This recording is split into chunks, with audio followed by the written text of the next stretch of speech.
Intermediate board అధికారులు వేసవి కాలంలో కళాశాలలకు సెలవులు ఇవ్వాలని ప్రకటించినప్పటికీ ప్రైవేటు కార్పొరేట్ విద్యా సంస్థలు పోటీ పరీక్షల పేరుతో ఈరోజు రాష్ట్ర వ్యాప్తంగా కళాశాలలు నడిపిస్తా ఉన్నారు. మీరు జారీ చేసినటువంటి జీవోలు ప్రభుత్వ కళాశాలలకు వర్తింపజేసి ఈరోజు రాష్ట్ర వ్యాప్తంగా ప్రభుత్వ జూనియర్ కళాశాలలు ఒకవైపు మూసివేసి ఉన్నాయి, ప్రైవేటు కార్పొరేట్ కళాశాలలు నడుస్తూ ఉన్నాయి. విద్యాశాఖ కార్యదర్శి గారు, మీరు జారీ చేసినటువంటి జీవోలు ఈరోజు తెలంగాణలో ఉన్నటువంటి పేద మధ్యతరగతి వర్గాలకు చెందినటువంటి విద్యార్థులకు మాత్రమే వర్తిస్తున్నాయి తప్ప లక్షల రూపాయలు వేచించి చదువుతున్నటువంటి విద్యార్థులు ఈరోజు కాంపిటేటివ్ లో నీటు, ఐఐటి, జేఈలలో వాళ్ళకు మాత్రమే ర్యాంకులు వస్తున్నాయి తప్ప ఈరోజు ప్రభుత్వ కళాశాలలు లేదా గురుకులాలు, కేజీబీ లాంటి సంస్థలు చదివే వాళ్ళకు రావట్లేదు అనేది మేము పీడీఎస్సీ విద్యార్థి సంఘంగా తెలుపుతా ఉన్నాం. అట్లాగే రాష్ట్రంలో పర్మిషన్ లేకుండా ప్రైవేటు కార్పొరేట్ కళాశాలలు హాస్టల్ పర్మిషన్స్ లేకుండా ఈరోజు కొనసాగుతున్నటువంటి పరిస్థితి హైదరాబాద్ కావచ్చు లేదా జిల్లా కేంద్రాల్లో కొనసాగుతున్నాయి.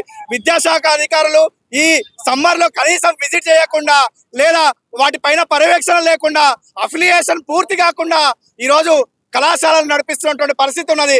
వెంటనే విద్యాశాఖ కార్యదర్శి కావచ్చు లేదా జిల్లాలో ఉన్నటువంటి విద్యాశాఖ అధికారులు వెంటనే ఈ ప్రైవేటు కార్పొరేట్ లో జరుగుతున్నటువంటి దోపిడీకి వ్యతిరేకంగా ముందస్తు అడ్మిషన్లను వ్యతిరేకిస్తూ ఈరోజు ప్రైవేటు కార్పొరేట్ కళాశాలలో హాస్టల్స్ విజిట్ చేయాలని మేము పీడీఎస్సీ విద్యార్థి సంఘంగా ఇంటర్మీడియట్ బోర్డు ముందు ధర్నాను చేపట్టడం జరిగింది.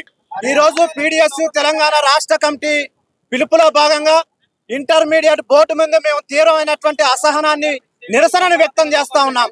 ఇవాళ వేసవి సెలవులు ఇవ్వకుండానే 25-26 విద్యా సంవత్సరం ముగించకుండానే ప్రైవేటు విద్యా సంస్థలని కూడా ముందస్తు అడ్మిషన్ల పేరుతోనే పేద విద్యార్థుల తల్లిదండ్రులని తీవ్రంగా దోచుకుంటున్నటువంటి స్థితిని ఇవాళ మనం చూస్తా ఉన్నాం.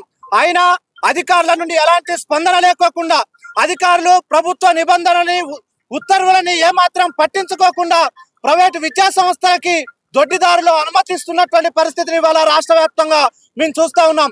ఇవాళ ప్రైవేటు విద్యా సంస్థలలో అడ్మిషన్ల పేరుతోని లక్షల రూపాయల డొనేషన్లు తీసుకుంటా ఉన్నారు. అదే విధంగా అక్రమంగా హాస్టల్స్ ని నిర్వహిస్తా ఉన్నారు. అదే విధంగా ఎలాంటి పర్మిషన్లు లేకోకుండా రాష్ట్ర వ్యాప్తంగా అనుమతులు లేకోకుండానే విద్యా సంస్థల్ని ప్రారంభం చేసుకొని నడిపిస్తున్నటువంటి స్థితిని ఇవాళ చూస్తా ఉన్నాం. కాబట్టి మేము ఒకటే అడుగుతా ఉన్నాం, ప్రభుత్వ ఉత్తర్వులని అమలు చేయండి. ప్రభుత్వం ఏ జీవోలో ఇచ్చిందో, ఏ జీవో ఇస్తే ఆ జీవోలని అమలు చేయాల్సినటువంటి బాధ్యత ప్రభుత్వ అధికారులది. అయినా మీరు ఏమాత్రం పట్టించుకోవట్లేదు. పట్టించుకోకపోవడం వల్ల పేద విద్యార్థులు నష్టపోతా ఉన్నారు. పేద విద్యార్థులకి ప్రభుత్వ విద్య అందకోకుండా లక్షల రూపాయల డొనేషన్లు తీసుకునేటటువంటి పరిస్థితుల్లో ఇవాళ విద్యా వ్యవస్థ ఉంది. చర్యలు తీసుకోండి అని చెప్పేసి మేము డిమాండ్ చేస్తా ఉన్నాం.